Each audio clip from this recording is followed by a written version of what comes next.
Hi everyone, आप सभी का एक बार फिर से एजुकेशनल चैनल में स्वागत है। और आज के वीडियो में हम आपको बताने वाले हैं कि यूजीसी नेट एग्ज़ाम क्वालिफाई करने के लिए कितना मार्क्स आपको चाहिए, क्योंकि आपके द्वारा लगातार इस पे क्वेश्चन पूछे जा रहे थे कि कितने मार्क्स चाहिए, कितना परसेंट नंबर हमारा हो कि हम नेट क्वालिफाई कर जाएं, चाहे कैटेगरी 1 हो और चाहे कैटेगरी 2 हो और चाहे कैटेगरी 3 हो।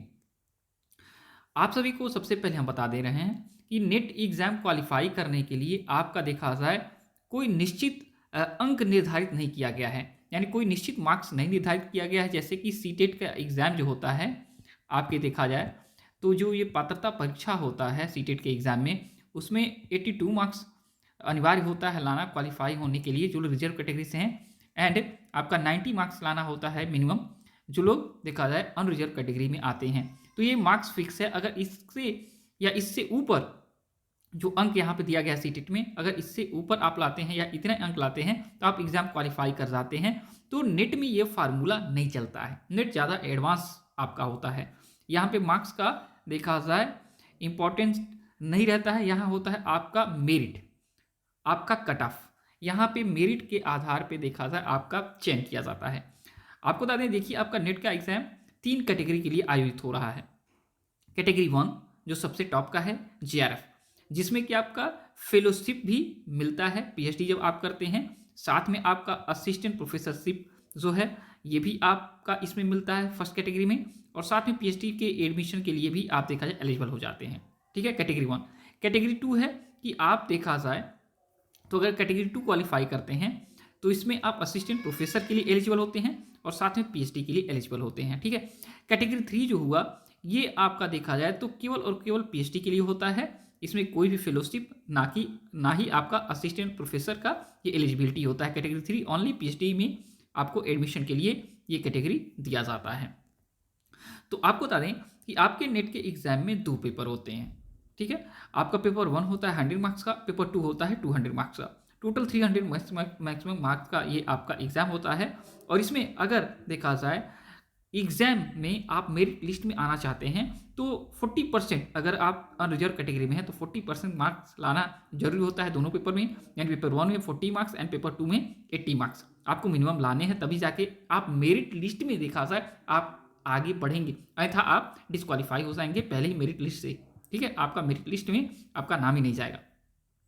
सेकेंड, आपका देखा जाए जो लोग रिजर्व कैटेगरी से हैं उनको 35% मार्क्स लाना होता है, यानी कि 35 मार्क्स आपका पेपर 1 में एंड 70 मार्क्स पेपर 2 में आपको लाना ज़रूरी होता है, तभी जाके आप एग्जाम में मेरिट लिस्ट में आपका नाम जाएगा, अन्यथा पहले ही आप डिस्क्वालीफाई हो जाएंगे, यानी आगे आपका नाम नहीं जाएगा। ये चीज़ें अगर आपने समझ लिया तो अब आप बात करते हैं एग्जाम्पल के ऊपर। देखिए आपका एग्जाम्पल हम ले रहे हैं 1000 कैंडिडेट्स पे। मान के चलिए कि आपके एग्जाम में टोटल नंबर ऑफ कैंडिडेट 1000 लोग बैठते हैं। ठीक है, मान के चलिए, और ये मान के चलना है आपको। औसतन आपको बता दें कि हर सेशन में 8 से 10 लाख औसतन छात्र बैठते हैं एग्जाम में। ठीक है, लेकिन हम एग्जाम्पल ले रहे हैं कि 1000 स्टूडेंट मान के चलिए आपके एग्जाम में बैठे, तो 1000 लोगों में देखा जाए टोटल आप जितने कैंडिडेट्स हैं इसमें देखा जाए तो 10% लोग कैटेगरी 3 के लिए चयन होते हैं, यानी पीएचडी ओनली जो कैटेगरी है उसके लिए चयन होते हैं। तो देखा जाए तो इसके 10% हो गए 100, यानी 1000 कैंडिडेट में चयन किया जाता है आपके टॉप के 100 लोगों का, और इनको दिया जाता है आपके कैटेगरी 3 क्वालिफाई का टैग, यानी कि आप पीएचडी के एडमिशन के लिए 1 साल तक अपने नंबर का उपयोग कर सकते हैं। ठीक है, अब देखा जाए तो टोटल नंबर ऑफ कैंडिडेट्स में से 6% लोग को लिया जाए, या इसी आपके 10% लोगों में से 60% लोगों को लिया जाए। ठीक है, बात सेम होगा। ठीक है, यानी जो लोग देखा जाए पीएचडी के लिए क्वालिफाई हुए कैटेगरी 3 में, उन्हीं लोगों में से 60% को ले लिया जाए, या टोटल नंबर ऑफ कैंडिडेट्स में से 6% लोग को ले लिया जाए, तो आपके होते हैं 60, यानी 60 लोग 1000 में से देखा जाए नेट यानी असिस्टेंट प्रोफेसर के लिए एलिजिबल होते हैं, क्वालिफाई किए जाते हैं मेरिट लिस्ट में।